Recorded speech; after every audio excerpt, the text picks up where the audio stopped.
All right. Well, welcome to the Coaches Show, weekly Coaches Show with Coach Will Compton. I'm Todd Robinson, voice of the Hippos. I say weekly Coaches Show. We did one last week and ended up with some technical difficulties, and the show didn't end up loading. And I think the folks missed a great show. We had a great conversation last week, coming off a bye week, and talked about your smoking meat, grilling meat. Talked about your book recommendations. I don't know. I wish we could redo last week's show because. I think folks would have learned a lot about you. Yeah. But now it'll just have to be a secret. I'll have to recapture those somewhere else along the way.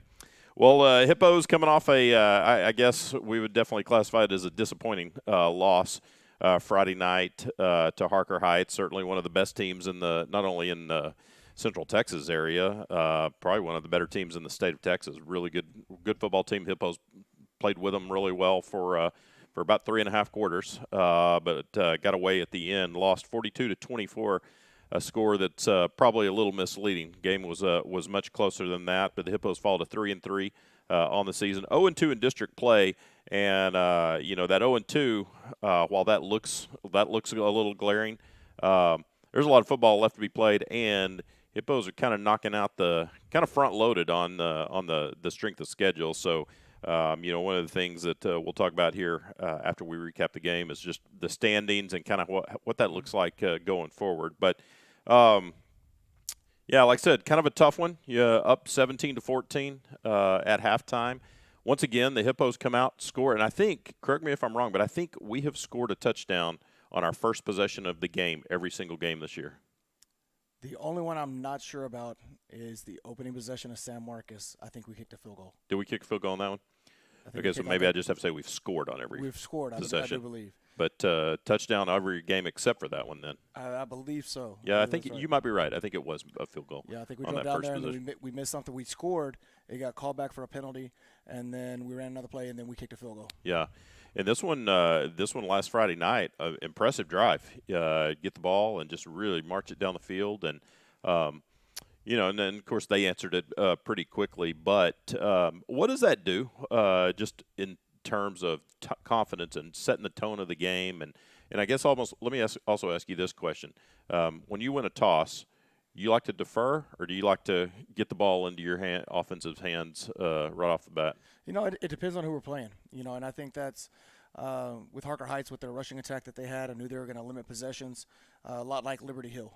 That was kind of my thinking into that one. So if we did win the toss, I was going to take the ball. That way we could, try to set the tone early, and then after that, you either try to get a quick one with your special teams, or hopefully get a turnover and create that margin that you want quickly. And so we were able to get the ball, executed very well in that first series, and then we tried an onside kick right after that, and I just missed it. And which that would have been huge.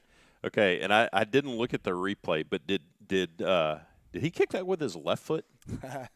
Yes, he did. He kind of did a little. It was like a little trick kick, right? Yeah, it's called lefty.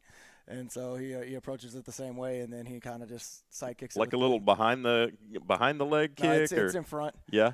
He just plants with his right foot and gets it with his left. Man, it was like a perfect onside kick. Tim does a great job of onsiding with his left foot, and we learned that one day. Me and him are down there, and we're just trying different ways to onside and different ways to get the ball to spin and things like that. And so he's like, I can do it with my left foot, and I was like, all right, man, let's see that. And so he did it a couple times, and I was like, I like it. And so we didn't set it up right as far as with our personnel, but we still had a chance to get the ball right there. Yeah, I mean that ball kind of bounced around a couple of times, and bounced off his forehead. It bounced off the face mask of the defender. As he went to try to catch it. And thought we had a guy there that was going to be able to bounce on it. Had a guy jump on it, just missed, and then they were able to recover, and then they get a quick score and kind of goes back and forth. So, and when that happens, is that one of those where, I mean, again, the quality of the team you're playing, and sometimes against a team like that, you calculate probably some chances that you have to take, right? I mean, to beat a great team, and the Hippos are certainly a very good team, but you're going to have to take some chances. You do. And, and that's what, we like to say calculated chances. There's things that we watch on film, as we get through, and me and Coach Gaylor, our special teams coordinator, as well as Tim. Tim comes up to me as soon as I get on practice on Monday. He's like, "Hey man, I think we can do roll or lefty." And so I was like, "All right, when your kicker's watching film and knows when you can do some of those things, I think it's great." And so, we had our things that we thought we were going to be able to do, and so we started with that one. We had the personnel that we wanted right there, and just give it a chance because again, when you are behind. You're going to have to make up some of those things somewhere because they're going to get stops. Just they had the number one defense in the district. Yeah. We have the number one offense in the district, and just made it for a good night of football. Well, number one defensive district, and we still rolled up about 500 yards offense, didn't we? Yeah, I think somewhere around there 470ish. Yeah. And it's tough. I think that that was obviously a big play. The other one that was to me was a big play was right before halftime. Mm-hmm. We throw a quick out to the sideline, takes Gary down to about the 25 to 30 right there, and they say that we have two receivers covered up on the other side. Film looks a little different. Film did not verify that. It looked a little different from our standpoint when we got in there to actually watch film. If anything, both of them were off the line. Wow. So that takes us from, a 35-yard chip shot back to 52, 53, into a little northern. And Tim kicks it, and he just comes aside and says, "I kicked that with my ankle." Yeah, he mishit that one. It was just a total mishit. And so, but I got the confidence in him, and we're going to take shots with long field goals with that dude. Well, and he did make a 51-yarder early or later on. He or maybe it was before that. Yeah, earlier that was 51-yarder. I was I was watching him before the game and kicking into that north, and I think during warm-ups there was a little bit of a breeze, and man, he was just consistently, he was trying them from about 50, 51, and just coming up short. Even I saw him hit a couple off the crossbar.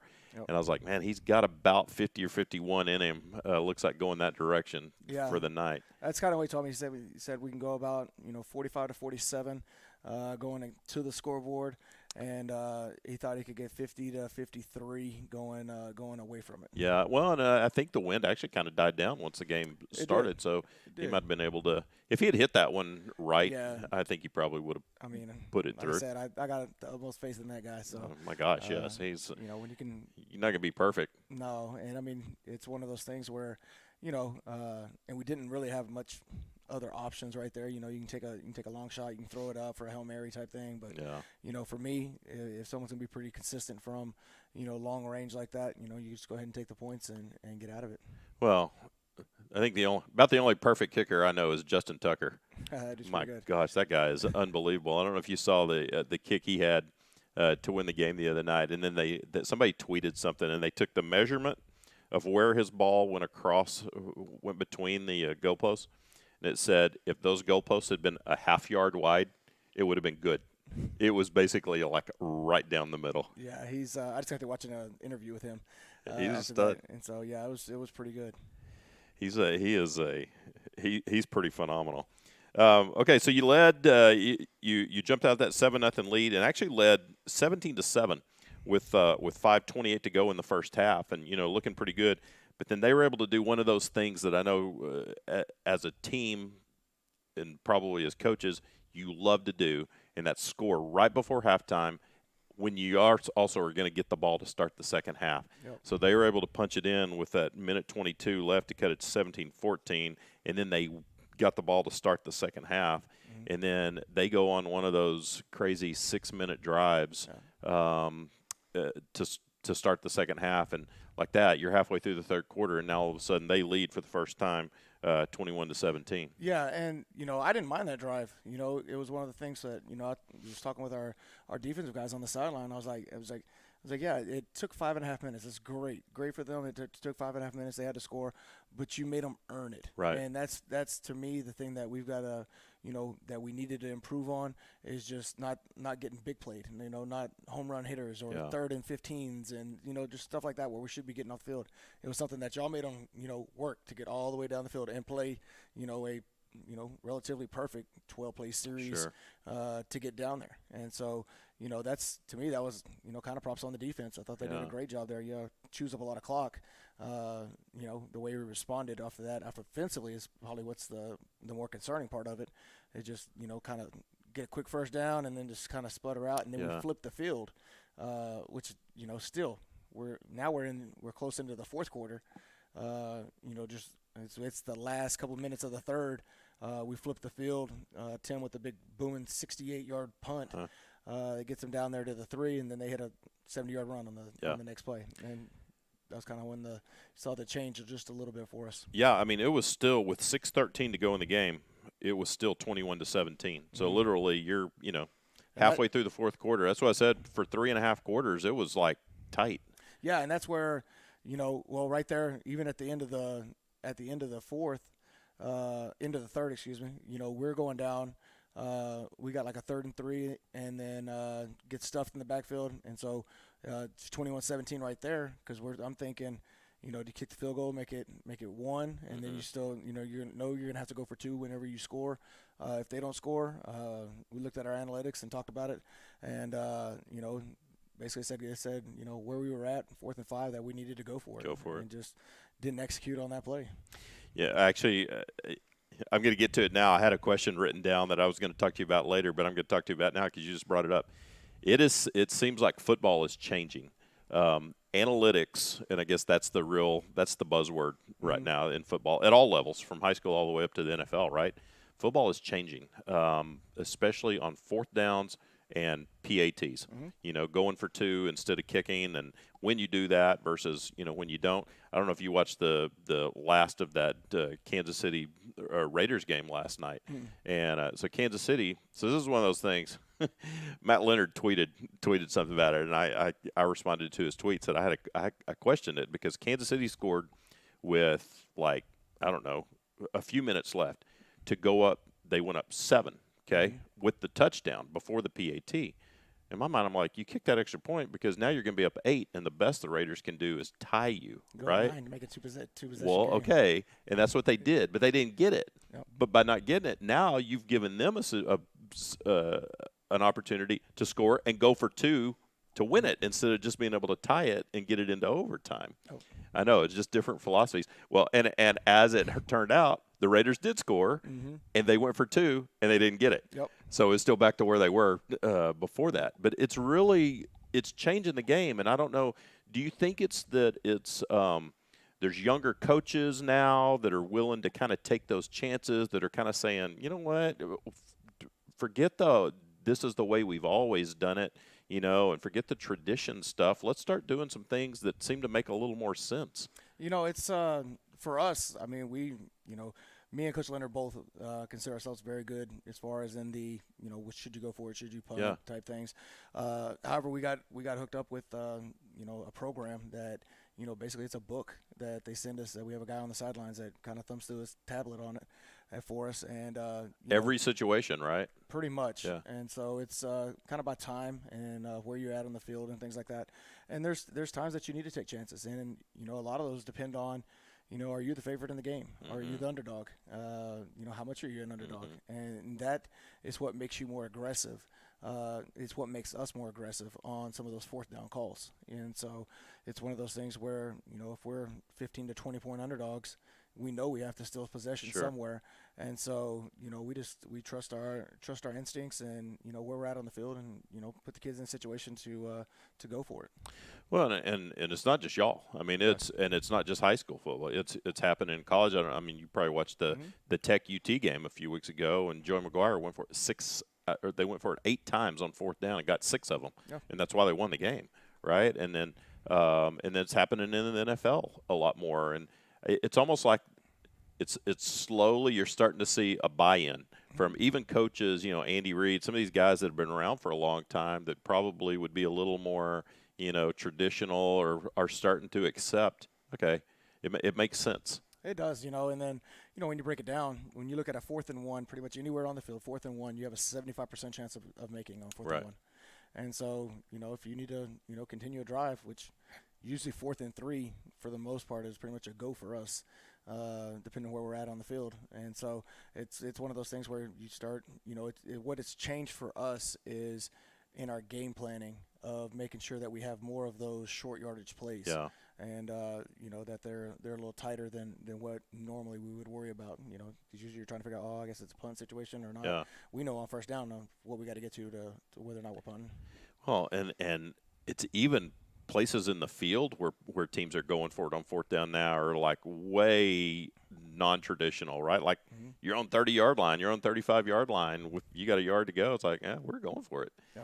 Which I guess, I mean, it says two things also, right? It says, hey, we have confidence in you, offense, that you're going to get this. But if you don't, we have confidence in defense that you're going to be able to stop them, at least hold them to a field goal field goal chance. Definitely, and I think about that a lot too. Is that with some of the things that we have, putting them in a condensed field is maybe a better situation than 99 yards. Yeah.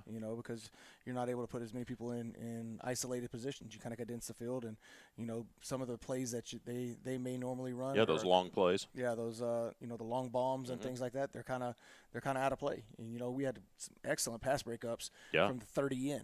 That if maybe it's on the other 30, we don't catch back up to that guy. Makes great sense.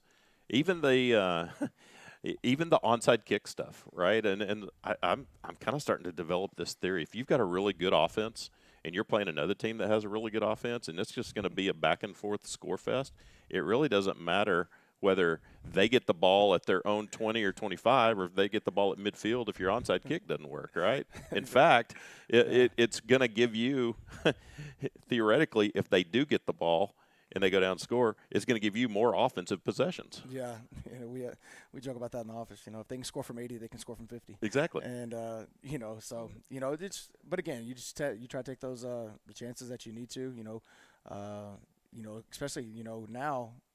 Thinking about like the onsides and things like that. If they have a good returner and your kicker can't put it out of the back of the end zone, now you're chancing a kickoff return for a big play, momentum type play, or you have to sky kick it, which now. They're still going to get it at the 40. You're talking about there's a difference in 10 yards. Yeah. Of where they're going to get the ball, and now you have a chance to get the ball yourself. So, all those type of things come into play. Well, I think it makes it fun too, and now obviously it sets it up for a lot of the Monday morning quarterbacks and the people that traditionally watch football the way that they watch it to question why teams are doing all of this. But I think in a few years it's going to become the norm. It's not going to be the exception. Oh, absolutely. And we talked about that like in our parent meeting at the beginning. Don't question the calls because we did it because we thought it'd work. Of course.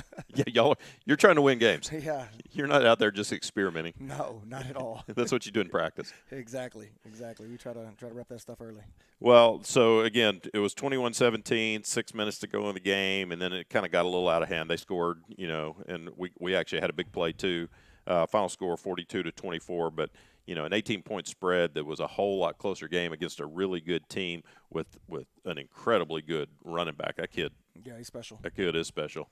He, I saw he's committed to Houston, and I think he also got an offer a couple weeks ago from Utah. He's going to get some more offers. And they had a couple of big offensive linemen, too. A guy that's committed to UT, I think, and another one that's a commit somewhere. Yeah, their offensive line they were big, and that's that's part of our thing with our defense right now is that we're facing some large offensive lines that just kind of wear us down as the game goes through. So we got to get some of those guys to be able to help us out early in the first half and things like that to keep some guys fresh. And so we were doing some things this week to get some guys some more quality reps, and hopefully it pays off for us. Well, and I know with a team like that their bread and butter is handing off to that kid. You want to get them where they're a couple of scores behind, and it changes the way they play the game. Absolutely. They have to start throwing it a little bit, or just doing something that they're not comfortable with. Absolutely, and that was my exact thoughts in that first series of the second half. Is that they're like, oh, they're throwing hitches, and I was like, let them throw hitches. Yeah. I was like, it's not what they do. Right. They hand off to the running back 40 times a game. I was like, if they're out there throwing hitches, that's fine. They're wanting us to do something and tighten it down and move people around. More chance they're going to make a mistake. Absolutely. Yeah. Well, 0-2 in district play. You still have 4 games to go, and I'll kind of, for these folks out there, the current standings in district, Harker Heights and Temple are both 3-0. Of course, we've got Temple coming up this week, and we'll talk about them. But then you got Bryan at 1-1. They haven't had a bye week yet. They've had a bye week. Weiss 1-2, Midway 1-2, and us and Coppers Cove 0-2. But the good news is, after this week, you play Temple, and then really, you still have games against all those other teams that you're fighting for, other than Midway, that you're fighting with to get one of those playoff spots. So, no matter what happens this week, and obviously we're hoping we're going to pull off a win in Temple, But no matter what happens this week, you still control your own destiny. Yeah, absolutely. We talked about that with our leadership council this morning. Is that obviously we're going to win this ball game because the way it breaks down, if my math is right and everything, is that there's still a possibility for us to place anywhere from second to fourth. Right. In the district, and so a lot of it's going to come down, to that last game of the season for seeding purposes. Depending on kind of what happens between Midway and Weiss, Right. which is the week before we play Weiss, and so there's a lot of football to be played, and we got to make sure that obviously we're continue to grow as a team and correct on our mistakes and make sure that we're putting a great product on the field, and then stick together as a team because again. There's a lot of football to be played. And I know there's no coaches don't believe in moral victories and all those things, but I think you can look at how you've competed against some really good teams this year. Harker Heights being one of those, and the guys can certainly look at that and go, we can play with anybody, right? Absolutely. That's we talked about that this morning as well. Right now, we've blown 2 halftime leads, and I don't shy away from it. It is what it is. I mean, we can go back and look at it, and that's what happened. We got to figure out a way to get better at it. But I mean, we're 2 halves away from being a 5-1 team. Yeah. And probably top 25 in the state. And like I told our kids, With a loss to one of the best teams in the state in Cibolo Steel. Yeah, they're sitting number 8 right now. Yeah. Liberty Hill's back up to 3rd in 5A, and then Judson's still sitting in there. In the mix at about 26, 27. Yeah. And so, I think we got a very good football team. I think we've had, 2 Harker Heights. I knew that was going to be a dogfight either way. I mean, that's in reality, that's a 7-point game either way, either direction, depending on kind of who has the ball last. It just kind of got away from us right there at the end. But I think we have a fantastic football team. And, I'm just excited every week to get out there and go compete for the opportunity to make the playoffs. I agree.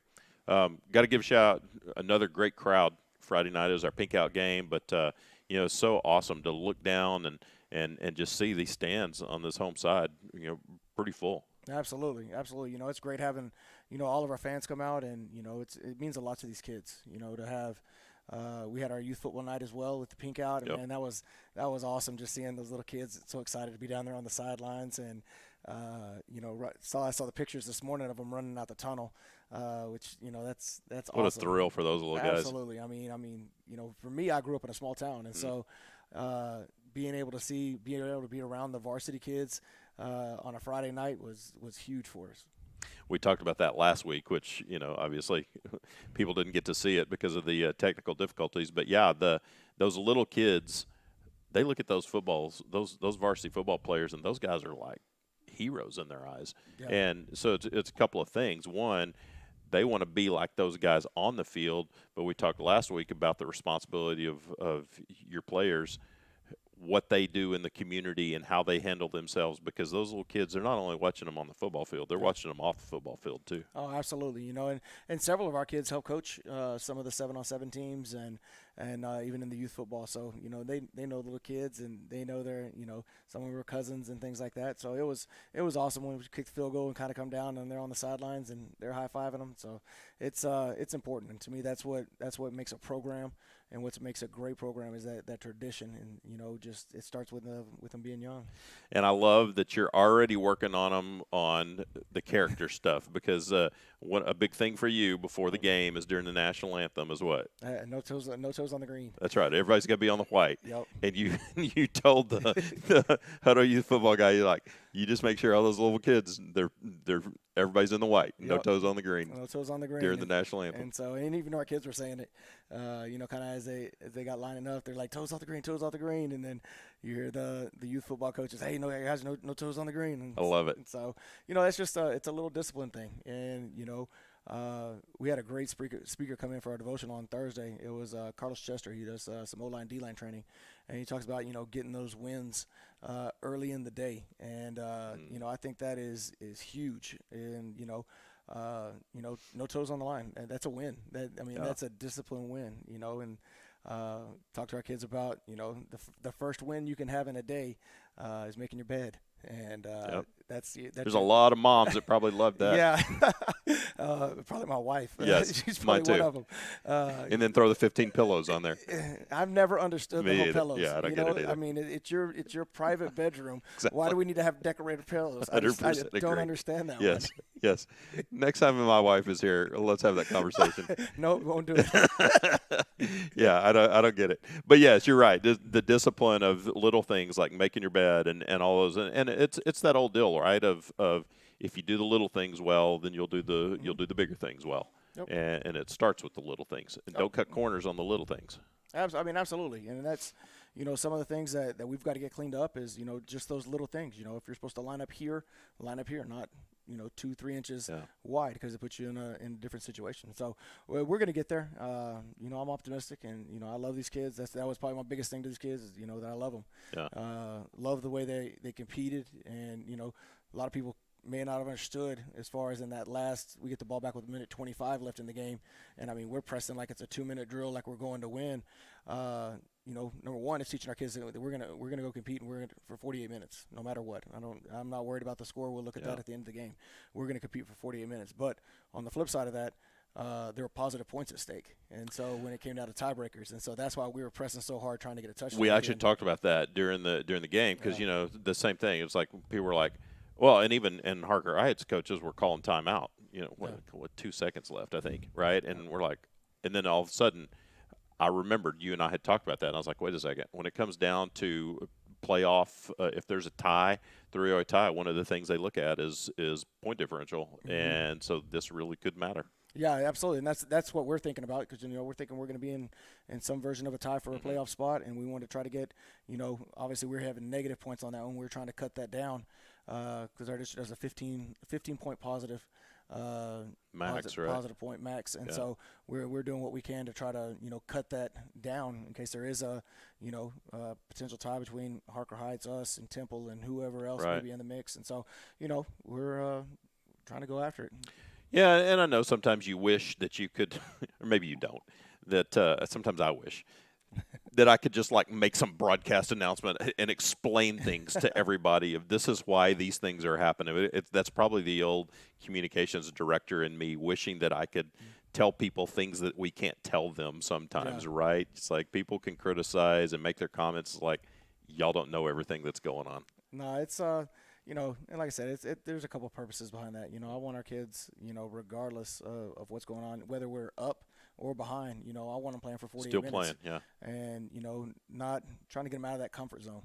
And that's something that we're continuing to work on. And, we've done a good job, as far as fighting when we're behind. And then now we just got to do a better job of extending it when we're up. And, like the kids talked about today, they were the leadership council was talking about how, we play off each other as far as the offense. When the offense is doing good, the defense is doing good. And so we just got to make sure that, continue doing good.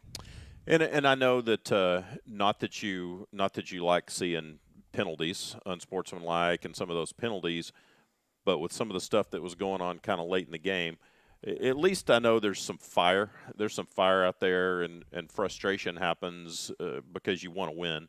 And I know not all that was on our guys. That was pretty obvious too. But I think just that whole thing of just competing until the very end is such an important thing. Absolutely. No, I don't like the penalties. That's something that we have to cut out because we have to learn. That's why we talked to one of our kids as soon as he got to the sideline. He was like, Coach, well, he was doing this. I was like, well, do you control him? I was like, you control you. And I was like, and a lot of times they're not going to see what he did. It's always the second guy. They're going to see what you did. And, but when we're getting kind of roughed up at the bottom of a pile and our kid stands up and we get another flag because they say he took his helmet off. I'm like, he didn't take his helmet off. And, he had help. And that's something I got to work on, as far as, just my communication with those officials and things like that. Because, I'm a passionate guy, and which, I'm sure y'all see, but it's that's okay. I get real passionate when it comes to the safety and protection of our players. And that's what I've said from the beginning. I'm going to be the one that talks to the referees so that our coaches don't have to and our players don't have to. And when it comes to something where I think our kids are not getting the maybe the call or the protection that they need, then that's when I talk to those guys. Well, people that haven't been around it or haven't played it or whatever, that have just kind of maybe casually watched from stands, they don't know. They do not know the what all goes down there, the adrenaline, the fight, and all of those things. And you're not playing flag football. This is that's the NFL that's starting to do that Yeah. with some of their roughing the passer penalties. But yeah, no, it's yeah, you're playing a game that there's emotion and there's passion and there's adrenaline and all those things, and people are going to appear upset and things at times, Yeah. and that's just life, and that's just what happens Oh, when it you're is. playing an aggressive sport. And with that, you can be upset and whatever else, and then you got to go back to work. Right. And that's how it is in life too. That's how Yep. it is with your regular day job. It's okay to get upset and voice your opinion, but then you got to go back to work. Move on. Yep, flip that switch back around. So, all right, so you're 6 games in, 4 games to go, and I feel like this is that time of year when you start getting teams, just in general, kids kind of start getting tired. You start getting nagging injuries. Even coaches start getting tired. So, talk a little bit about I guess, the importance of conditioning this time of year, and then on top of that, this is a good time, I think, to give a shout out for trainers and how important those folks are to a football team. Absolutely. We have a fantastic training staff. Dulce and Doc do a great job in Victoria, who's new for us this year, helping out with our freshmen. And so we've got some bangs and bruises, which is to be expected with the schedule that we went through. Yeah. Kind of some of it's kind of some wear and tear because we haven't had just an easy opponent, so to speak. It's been some tough games, and so going through there, they've done a great job of communicating with coaches to let us know what's going on, as well as doing a great job of getting them back out on the field. And they got a great partnership with the orthopedics, and we have a Saturday training physical therapy that the kids are able to go get checked out and things like that. And so that's very helpful for us, because then it's not you make a plan on Sunday and then Monday you find out, oh, so and so's out. Yeah. And so it helps us, and they're doing a good job, and it's important for our kids to. A lot of it comes down to, we have our weight training that we have to do that we're getting in, and we're really starting to, turn that up even more at the back end of the season, which, a lot of people kind of, tailoring that off right now. We're actually trying to Go in the opposite direction. Go in the opposite direction, get a little bit stronger, because we have to go so much, like I said, there's a lot of football left to play. Yeah. And, the other part of it is the nutrition aspect of it. We got to make sure that our kids are eating and getting that quality nutrition that they need. And so, shout out to the Booster Club who bought us the smoothie machine. And Coach Halliburton's been doing a great job of making those protein shake smoothies for the kids after practice. And so that's been a hit. The strawberry banana is the best. Nice. I think. And so we're trying to get that, and then obviously. Coach LaPlante has hooked us up with a nutrition person that speaks, Right. and we're able to put out the videos and further educate our kids about things to eat and things not to eat.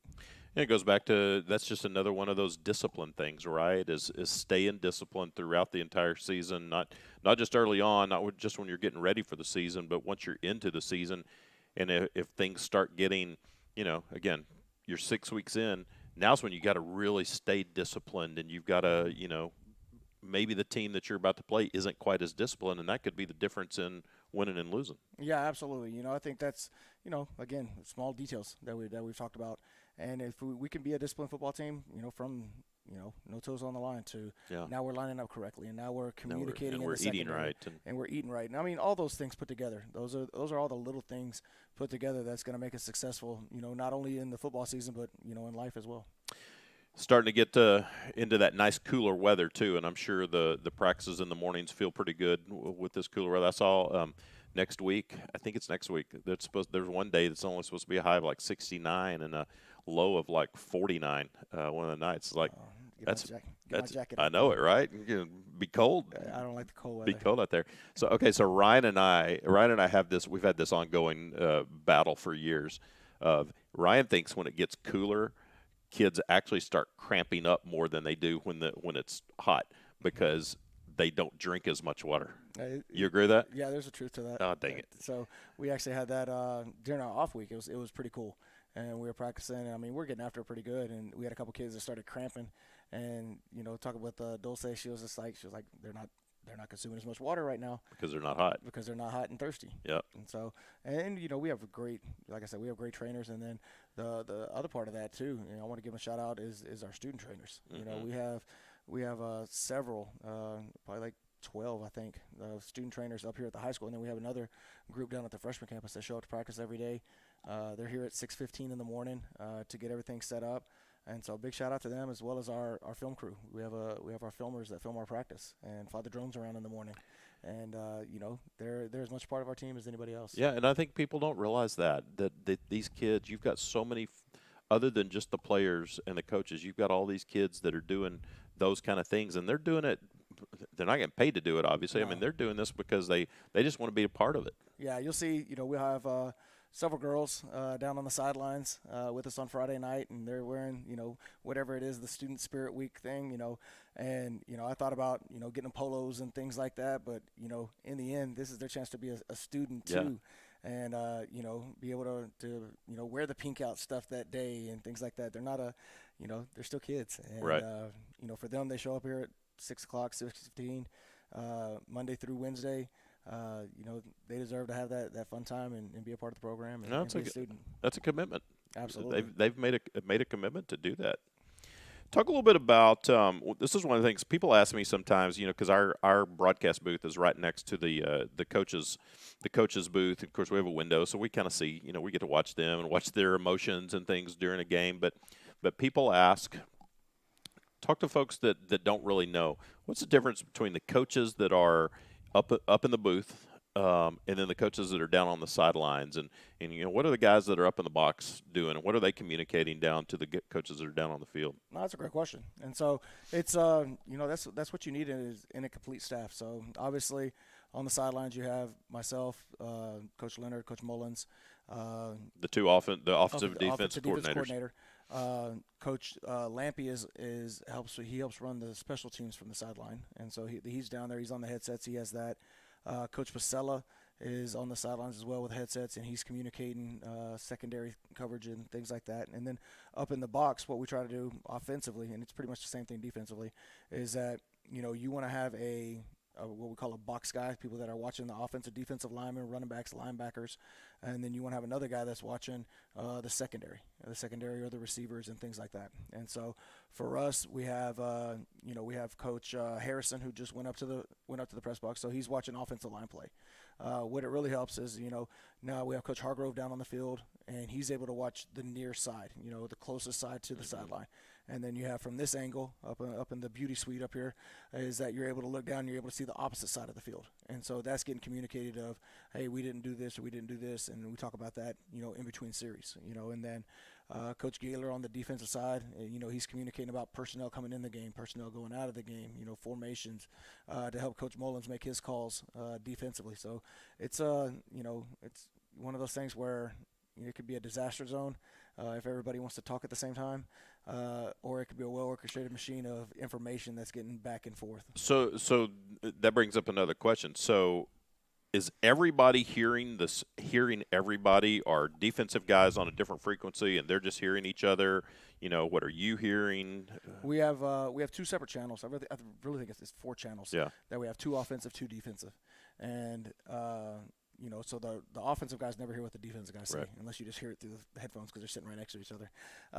And so they talk, and then I'm able to flip back and forth. And so I'm always kind of knowing what's going on. And then Coach Gaylor being our special teams coordinator, I always have to make sure to flip back over after an offensive series to figure out, what kick we're going to use and, things like that. Like you literally have something that you change channels to? It's a little battery pack that goes on your belt.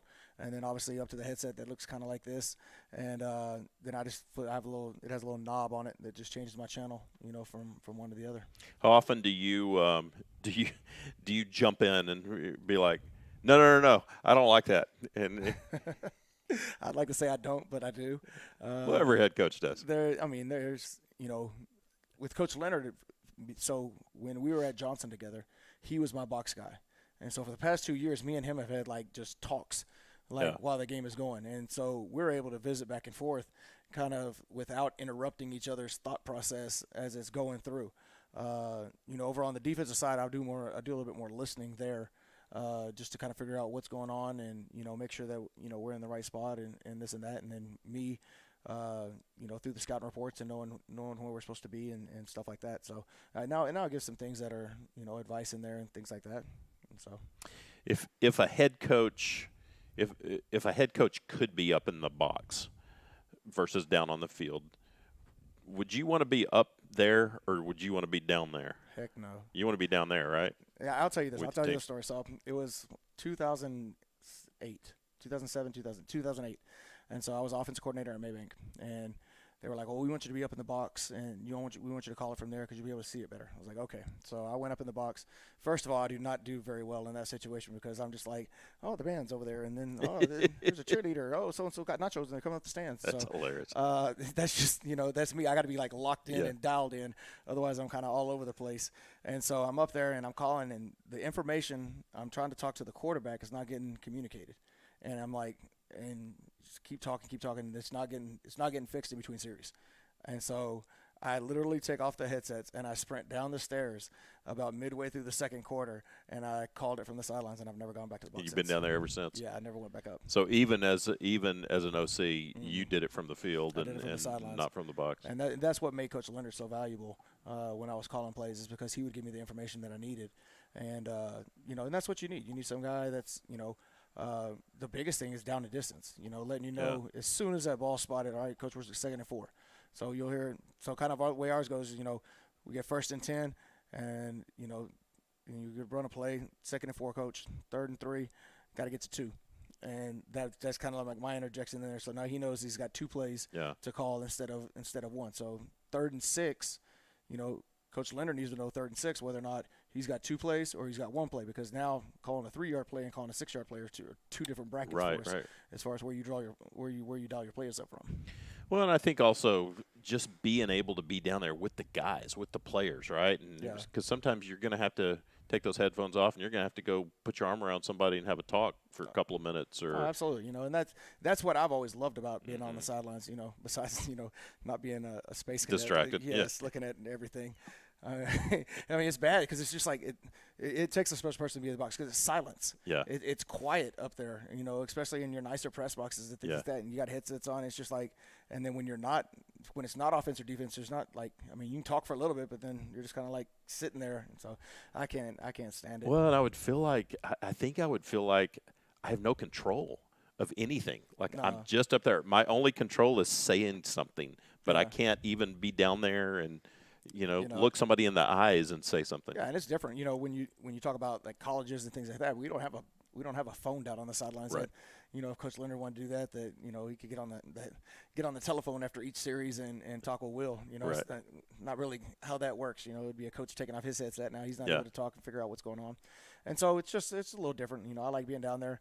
I like seeing the body language of the kids. That's been one of the things that we've been talking about this week. And, whether, they're coming off the field, I'm congratulating them, or they're coming off the field and telling them to pick their heads up and, let's keep it going. I think that does a lot for the kids. So, and another question that sometimes comes up, because every once in a while you'll see, like, coaches, they're not being able to hear. There's something wrong with the headsets. And correct me if I'm wrong, but if that happens, don't they make both teams basically – take their headsets off and then you're just coaching from the field? I haven't ever had it happen. Have you not? On a consistent type thing. We've had them where, some of the new stadiums, they have the built-in antennas. We had it more happen whenever they started building the bigger stadiums with the thicker glass and stuff like that without the antennas, and you weren't able to put your external antenna out there. And then the interference comes in as you're going basically headsets over the band, who have all their electrical stuff where they're talking now onto the field, or if you're on the opposite side, not being able to get that angle over there to where it's kind of cut in and out and things like that. But nowadays with the headsets, it's pretty high tech thing. So we don't have usually if anything, we just have to restart our system. Do you think we'll ever get to the point of high school being like, or I guess college also being like the NFL, where you actually have the quarterback has an earpiece in his helmet, and you're able to call the play in to the quarterback? Oh, I would love that. Would you? Oh, absolutely. Absolutely. Give me 40 seconds to talk in between plays. I mean, I can't imagine. I would and I think they do it in college baseball. I want to say the catcher, so that they can speed up the game. The catcher has a helmet in there to where he gets Maybe so. to signal the So play. he's getting So the he's call, getting the the calls pitch in. count, or Yeah, pitch call. the pitch call, so they can speed up baseball games. Yeah. And so, no, man, I would love that. Hey, Will, check out the corner. Oh, the safety's right there. Oh man, it cut me off. Yeah, they cut because they cut them off at like 10 seconds Yeah, or 10 something seconds, like that 10 seconds before. before the snap. Yeah. They get cut off. But I mean, just being able to communicate right there, that'd be cool. So do you think that'll happen? Probably not. You know, the other thing that we don't have, well, so there's we follow NCAA guidelines, and then there's union or federation guidelines. They get to use tablets with instant replay. And so they can live film and like rewind it and check it out and get screenshots of what the defense was in, and I want that. Yeah, do you think that'll happen in high school? It's been up for vote for a couple Yeah. years, and so I'm hoping, man. I'd love to have some screenshots on the have an iPad down there with some screenshots of what they lined up in versus your sets. That'd be pretty cool for me. Now, I haven't actually noticed. I should pay attention, but y'all don't have one of those play boards, do you, that has all the different little pictures We and stuff? do. Do you have that? We do this year. Oh, I need to- I need to We just got it. We just pay got more it. attention. So Okay. shout out to Drew over Fingerprints, and so he hooked us up, and so it has 4 pictures on it. We have 2 of them. It has 4 pictures on it, and then they kind of hold it up and rotate it around, and so yeah, we actually got those made. I think you brought them to us this week. What are all your pictures? Let's see. We have the Texans. We have Pink Panther. We have a hippo. We have a rhino. We have Netflix. We have Drew's fingerprints logo. I'm trying to think what else we have. I think that's it. I know there's 8 of them. So Panther, hippo, rhino, Netflix, Drew's, Texan. I'm missing 2. Who were you the one that decided on what the pictures were going to be? No, that's the offensive staff. Oh yeah. Yeah, so they, I had some suggestions. They voted me down. And so, but yeah, they got their little signs and have some meetings. To Okay, them. so explain to people how that works.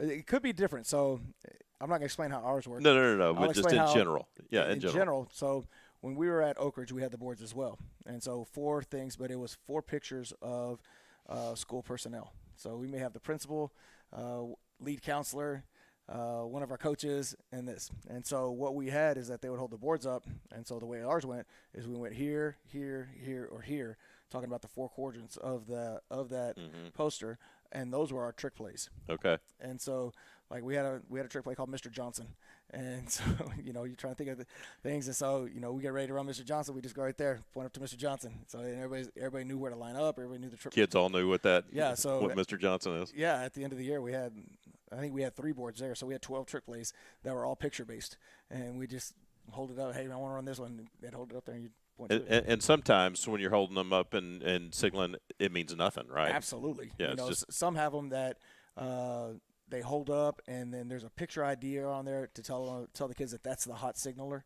It could just be for decoration. There's a lot of different ways. Some people have 4 or 5 signalers, and some people have 3, and someone looks like they're about to get a jet take off of the field. Everything else, and so we don't do all that. Yeah.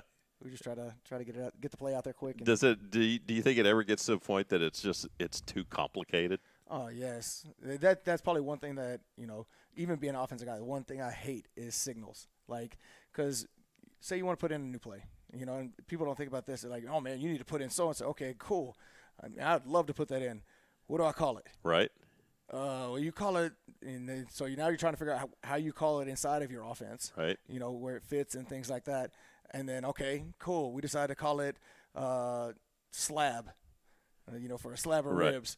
All right, cool. How do I signal that? And Right. so then you're consciously like, we go through ASL stuff to look and see, all right, there's rocket, or there's rocket and laser and, things like that. And then you're like, all right, so what do I have here? And then you have some coach over here, oh man, do it like this. And you're like, no, man, I'm not making that guy do that on the sideline. And then, and then on top of that, you got to hope that those kids can see that signal and know what that signl means and keep that all separated. No, it's a big part because, and that's why we don't have a lot of different signalers because we all signal different.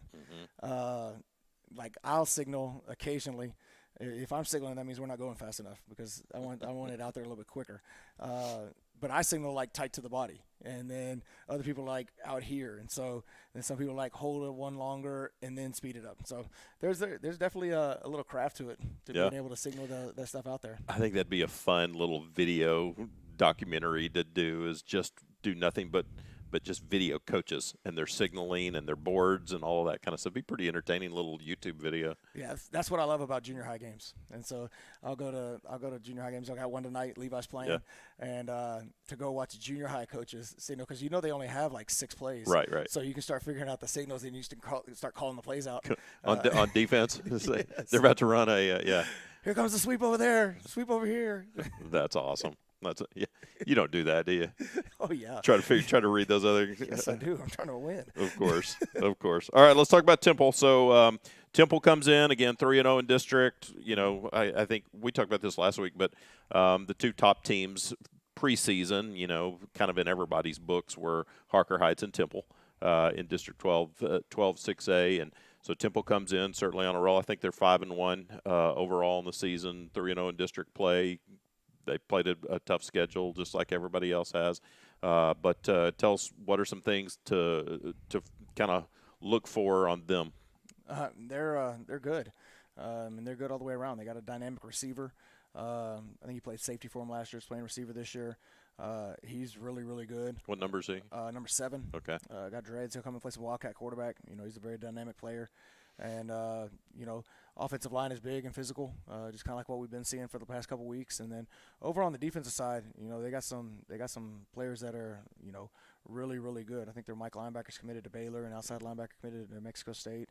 And so, it's definitely going to be a challenge for us. I think that we can spread them out. We can put them in space. We'll have a chance to, let Will do Will things, and those receivers do some things that they do, and then be able to, JJ he's still coming along. He had a really good game this past game, and let him, hit some of those run game inside. And so defensively, we just gotta, we gotta make them earn it down the field. And I think if we can do that consistently, we're gonna be right there in the mix in this game.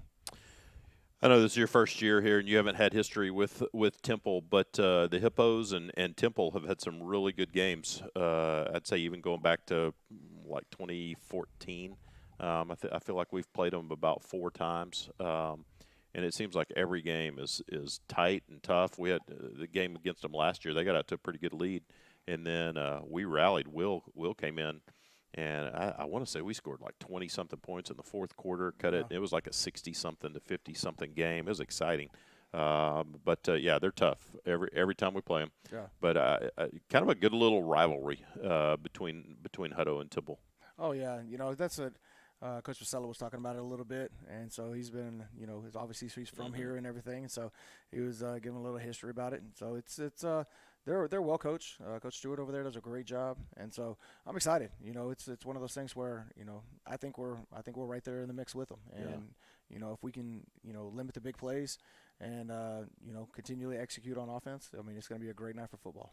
Yeah, and hopefully you talked about how a couple of these games, if you just had 1 or 2 little things that kind of flip the other way, 7-point game, and maybe it's our turn, right, to have a couple of those things go our way. I'd love it.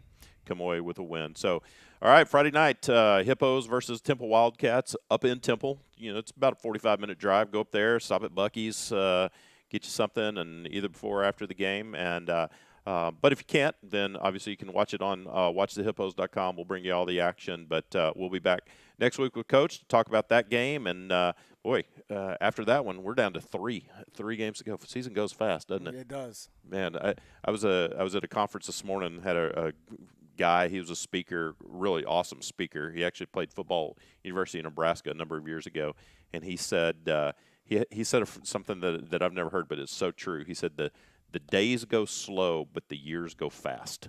Yeah. It's like, man, that is so true. Sometimes when you're in the middle of a day, the day seems like it can drag, but then you look back and you're like, wow, that year went fast. It's kind of like a season. Oh, right. Absolutely. It seems like just the other day we were first day of 2 days. Yeah, it was 105 degrees and everybody was dying, and now here we are. We're down to 60% through the season, and in a few days we'll be 70% through the regular season. And then we're gonna have some games after that. Yep. So, all right, for Coach, I'm Todd Robinson. Y'all have a great week, and we'll see you Friday night.